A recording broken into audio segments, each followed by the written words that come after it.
என் இனிய தமிழ் மக்களே, 5 நில வாழ்க்கையை பற்றி நாம் பார்த்து கொண்டிருந்தோம். இப்பொழுது நெய்தலுக்கு அடுத்து வருவது பாலை. பாலை நிலம்னா என்ன? அது ஒரு தனி நிலமாக கருதப்படல. முல்லை நிலமும் குறிஞ்சி நிலமும் சேர்ந்து வருவது தான் பாலை என்று சொல்லுவார். அதற்கு என்ன இலக்கணம் சொல்கிறார் தெரியுமா? முல்லையும் குறிஞ்சியும் முறையில் திரிந்து பாலை என்பதோர் படிவம் கொள்ளும். முல்லை நிலம் வளமில்லாத வறண்டு போச்சுன்னு வைங்க, தண்ணீர் இல்லைன்னாவே எல்லாம் முடிஞ்சது. அதே போல் குறிஞ்சி நிலத்திலும் நீர்வளம் இல்லை, நிலவளம் இல்லை அப்படின்னா அது வெறும் அங்கே இருக்க மரங்கள்லாம் பட்டு போகும், காஞ்சி போயிடும். செடி கொடிகள்லாம் தானாக காஞ்சி போய் தீப்பற்றி எரியும். ஆக அந்த மாதிரி காஞ்சி போன திரிந்து போன குறிஞ்சி நிலமும் திரிந்து போன முல்லை நிலமும் சேர்ந்து பாலை நிலம்னு சொல்லுவார். பாலை நிலம் பூரா மணலாக இருக்கும். குறிஞ்சி நிலத்துலையாவது பாறைகள் இருக்கும். அது இப்போ கூட மலைன்னு சொன்னால், இப்போ உதகமண்டலம் இருக்குது, அது பெரிய மலைத்தொடர் தான், அந்த நீலகிரி மாவட்டம். அதே போல் நமக்கு தெற்க பார்க்கும் பொழுது கொடைக்கானல் இருக்குது, அதுவும் நல்ல மலைவளம் மிக்க அது கொடைக்கானல்னு சொல்லுவோம். அங்கே எல்லா வளங்களும் வரும். குறிஞ்சி நிலத்துக்கு உண்டான இயல்பு பூரா அங்கேயும் இருக்குது, நீலகிரியிலையும் இருக்குது. அங்கே எல்லா ஊர்களுமே நிலவளம் நீர்வளம் தான். அப்படி இல்லாத வறண்டு போச்சுன்னா, இப்போ கூட மலைகள்னு பார்க்கும் பொழுது கொல்லிமலை நல்ல வளமாக இருக்குது, இங்கே ஏற்காடு நல்ல வளமாக இருக்குது. அங்கே அந்த நிலமெல்லாம் காஞ்சி போனால் என்னவாகும்? அங்கே எல்லாம் வெறும் பாறைகளாக இருக்கும். புல் பூண்டுகள் செடி கொடிகள் எதுவுமே இருக்காது, மொட்டை பாறைம்பாங்க. இப்போ இங்கேருந்து நமக்கு சேலம் மாநகரத்துக்குள்ளே சுற்றிலும் எல்லாம் மலைகள் தான், சின்ன சின்ன குன்றுகள். இந்த மலைகளில் நல்ல பருவ காலத்தில் எல்லாம் பச்சை பசேல்னு இருக்கு அந்த பாறைகள் மலைகள்லாம். இந்த வசந்த காலமாகிய கோடை காலத்தில் இப்பொழுது அடிக்கின்ற இந்த கதிரவனுடைய வெப்பம் தாங்காத எல்லாமே காஞ்சி போகும். அப்படி காஞ்சி போய் இருக்கிற பாறையை பார்த்தா மொட்டை பாறைம்போம். இப்போ திருச்செங்கோடு மலை இருக்குது, எல்லாம் மலைகள் தான். ஆக திருச்செங்கோடு மலை இருக்குது. நாமக்கல் மாநகரத்துக்குள்ளே நுழைஞ்ச உடனே ஒரு பெரிய மலை, அதான் குன்றும்போம், அந்த மலை இருக்குது. அந்த மலையில் நாமக்கல் மாவட்டத்தில் மாநகரத்தில் இருக்கிற மலையில் ஒன்றுமே முளைக்க முடியாது, எல்லாம் மொட்டைப்பாறை தான். நிலவளம் கிடையாது, ஒரு செடி கூட கிடையாது அந்த பாறையில். அவ்வளவு கடுமையான வெயில்னால் பாதிக்கப்பட்ட இடம். மாலை நேரம் வர வர அந்த ஊரில் இருக்கிற மக்கள் எல்லாமே அப்படியே வெந்து புழுங்கி போவார்கள். அந்த பாறையில் படுகின்ற கதிரவனுடைய வெப்பமானது எதிர்த்து ஊரில் இருக்கவங்க மேலையெல்லாம் அப்படியே சிதறுது. அதனால் இதை ராக் ரேடியேஷன் என்ற ஆங்கிலத்தில் சொல்லுவார்கள். ஆக கதிர்வீச்சு முறையில் அந்த வெப்பமானது பரவி மக்களை வாட்டுகிறது. அந்த மொட்டைப்பாறையாக இருக்கிறத மலைன்னு சொல்ல முடியாது. திருச்செங்கோடு மலையும் பார்த்தா அது வெறும் மொட்டைப்பாறையாக தான் இருக்குது. எங்கேயோ அபூர்வமாக ஒரு செடி கொடி இருக்கும். இப்போ இந்த கதிரவனுடைய வெப்பமாகிய இந்த அக்னி நட்சத்திரம் வந்த உடனே தெரியும், அங்கே எல்லாம் காஞ்சி போயிடும். குடிக்க தண்ணீர் கூட அங்கே கிடைக்காது, கீழே இருந்து கொண்டு போய் சேர்க்கிறார்கள் குடிநீர். இப்படி இந்த பாலை நிலத்தில் என்ன மணலாக இருக்கும். அந்த மணல் பகுதியை தாண்டி போகணும் அப்படின்னா ரொம்ப சிரமமாக இருக்கும். புயல் அடிக்கும், காற்று வேகமாக வீசும், அதுக்கு ஒன்றும் குறைச்சலே இல்லை. மழை மட்டும் இருக்காது. அப்படி காற்று அடிக்கின்ற பொழுது அந்த மணலை வாரி வாரி இறைக்கும். வியாபாரிகள், வணிகர்கள் அந்த பாலை நிலத்தை கடந்து பக்கத்து ஊருக்கு போக வேண்டிய சூழ்நிலையில் வண்டிகளோட, ஆடு மாடுகளோட போவாங்க. அது கூட்டம் கூட்டமாக போவாங்க. அது பகல் நேரத்தில் போனாங்கன்னு வைங்க, கால் அப்படியே வெந்து போயிடும், மணல் அப்படியே கொதிக்கும். அங்கே போய் பார்த்தா தான் தெரியும் காலை வச்சு. இப்போ ஆறுகள் நிறைந்த இடத்துல, ஆற்றம் கரையில் மணல்கள் நிறைய இருக்கும்.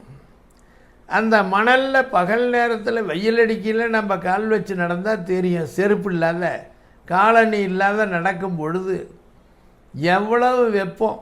அந்த வெப்பம் பாதத்தை தாக்கி அப்படியே தலைக்கே போயிடும். அவ்வளவு சூடாக இருக்கும். அந்த பாலை நிலத்தை இவங்க கடக்கிறதுக்கு சிரமப்படுவார்கள். எங்கேயும் ஒதுங்கிறதுக்கு ஒரு மரம், செடி, கொடி எதுவுமே இருக்காது. எங்கே குடிக்கிறதுக்கும் தண்ணீர் கிடைக்காது.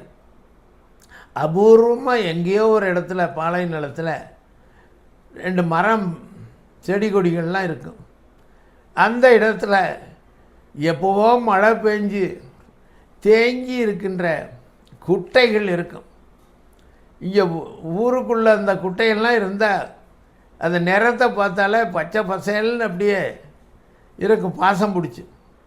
இதை போய் எவன் குடிப்பான்ட்டு போவோம்.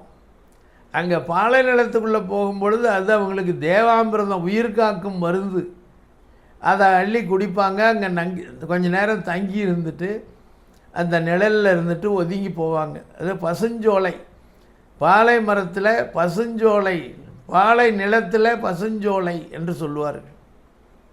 அந்த பசுஞ்சோலை இல்லைன்னா அவ்வளோதான். அதை கடப்பதற்கு ஒட்டகங்கள் பயன்படுத்தப்பட்டன, கோவேறு கழுதைகள் பயன்படுத்தப்பட்டன மக்களுக்கு. வேறு எந்த மிருகமும் அதை தாண்டி போக முடியாது. அது நிறையா தண்ணீர் குடிச்சிடும் ஒட்டகம். ஊரில் தண்ணி கிடைக்கிற இடத்துல போய் ஒட்டகம் தண்ணி குடிக்கிற மாதிரி குடிக்கிறாண்டாம்பாங்க. அது நிறையா குடித்து வயிறை நல்லா பெரிய பீப்பா மாதிரி பண்ணிக்கும். அதை வச்சுக்கிட்டு அது அப்படியே போகும். எவ்வளோ வெயில் அடித்தாலும் சரி, எவ்வளவு மூட்டைகளாக எடுக்கினாலும் சரி, சுமந்துக்கிட்டு போகும் ஒட்டகம். அந்த நிலையில் இவங்க போய் இரவு நேரத்தில் போய் எங்கேயாவது ஒதுங்கி இருந்து எல்லாம் நாம் தூங்குவோம். இங்கே அங்கே பகல் நேரத்தில் ஏதாவது ஒரு பாறை, காஞ்சி போன மலை, மொட்டைப்பாறைங்கிறோம், கரடுங்கிறோம், அந்த கரட்டோரத்தில் பகலில் ஒதுங்கியிருப்பாங்க. அந்த கரட்டினுடைய நிழலில் இவங்க படுத்து கிடப்பாங்க. மாலை நேரம் தொடங்கின உடனே எழுந்து தங்களுடைய தாகத்தை எல்லாம் போக்கி கொண்டு மெல்ல பயணத்தை தொடங்குவார்கள். இரவு விடிய விடிய இந்த பாலை நிலத்தில் இவங்க நடந்து பக்குவமாக கிடப்பார்கள்னு பார்க்குறோம்.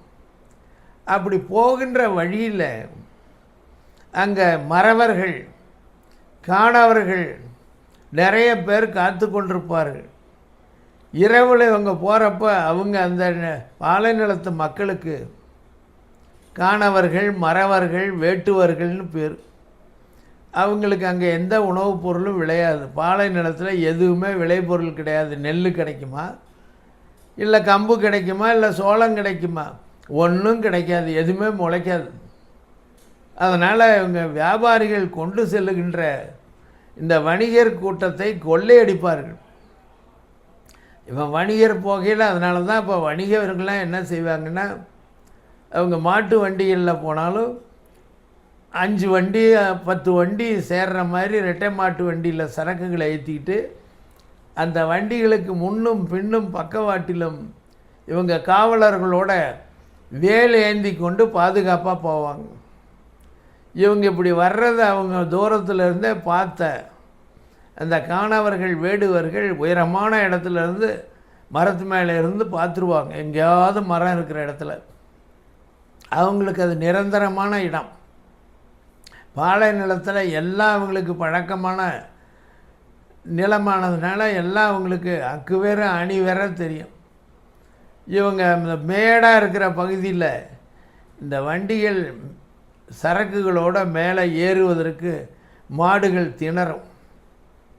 20 மூட்டை அடுக்குனா அந்த ரெட்டை மாட்டு வண்டியில் 2 மாடுகள் நல்லா இழுத்துக்கிட்டு போகும், காளை மாடு. அதே 30 மூட்டை இருந்தால் கொஞ்சம் கஷ்டப்படும். அது சுமக்க முடியாத அளவுக்கு இவங்க சரக்குகளை ஏற்றிட்டார். இந்த கணவா பகுதின்னு சொல்லுவோம். மேடு மலை மேலே ஏறி அந்த பக்கம் இறங்கணும். அந்த மேட்டு வழியில் ஏறி இறங்கும் பொழுது இது ரொம்ப திணறும்.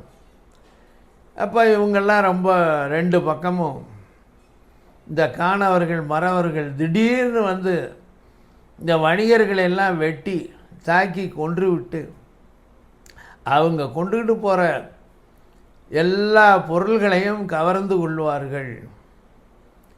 மாடுகளை கூட வண்டியோடு கவர்ந்துக்கிட்டு போய் நிறுத்திக்குவாங்க. அதில் இருக்கிற உணவுப் பொருட்கள் தான் இவங்களுக்கு ஆண்டு முழுக்க இவங்களுக்கு உணவாக பயன்படும். ஆக அந்த மறவர்கள் காணவர்கள் அவங்களுக்கு உரித்தொழில்னால் அவங்க என்ன தொழில் செய்ய முடியும்? மருத நிலம்னா உழவு தொழில் செய்யலாம். அதே போல் நெய்தல் நிலம்னா அவன் கடலுக்கு படகுல போய் மீன் பிடிக்கலாம். பாலை நிலத்தில் என்ன தொழில் செய்ய முடியும்? கொள்ளை அடித்தல் தான் உரிப்பொருள்பர். கொலை செய்தல், வெட்டுதல். காணவர்களுக்கு இரக்கமே இருக்காது. கொலைகாரனுக்கு எது இரக்கம் வரப்போகுது? அவன் அங்கே வாழ்ந்தால் போதும். இப்படி அந்த பாலை நிலத்து மக்களுடைய வாழ்க்கையை நாம் பார்த்தோம். இதன் தொடர்ச்சியை மீண்டும் நாம் நாளை கேட்போம்.